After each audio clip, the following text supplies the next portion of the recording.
Good morning guys! Kamusta kayo? Ayun!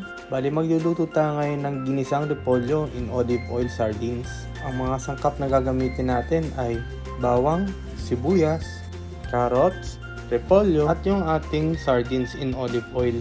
Bali hihiwain ko lang lahat itong mga sangkap na ito ng pahaba.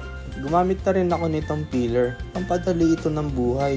Meron ako niyan sa yellow basket ko. Iniwa ko na nga rin itong repolyo at babanlawan ko lang din to.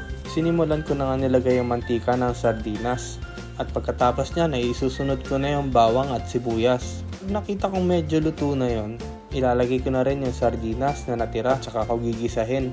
Lalagyan ko rin ng kaunting patis at paminta at bawang. Yun ang magiging pampalasa natin. Tsaka ko ilalagay yung carrots. Gigisahin ko lang to ng kaunti. Tapos lalagyan ko rin ng tubig. At tsaka ako pakukuluan. Hanggang sa tama na yung lambot ng mga carrots. Kuha lang kayo ng paisa-isa tsaka nyo tikman yung carrots para malaman nyo kung okay na yung luto. At kapag okay na, ilagay nyo na yung repolyo. Halu-haluin nyo lang ng kaunti.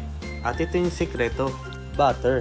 Yung iba, sinasama nila ito sa gisa. Ako nilalagay ko siya sa huli para mas maging malasa siya. Natatabunan kasi yung lasa ng butter pag marami ka na nilagay na sangkap. Kaya sa dulo ko nilalagay. Takpan nyo lang hanggang sa medyo malanta na yung mga repolyo. Ready na ang ating ginisang repolyo in olive oil sardines. Ayun lang, bye-bye!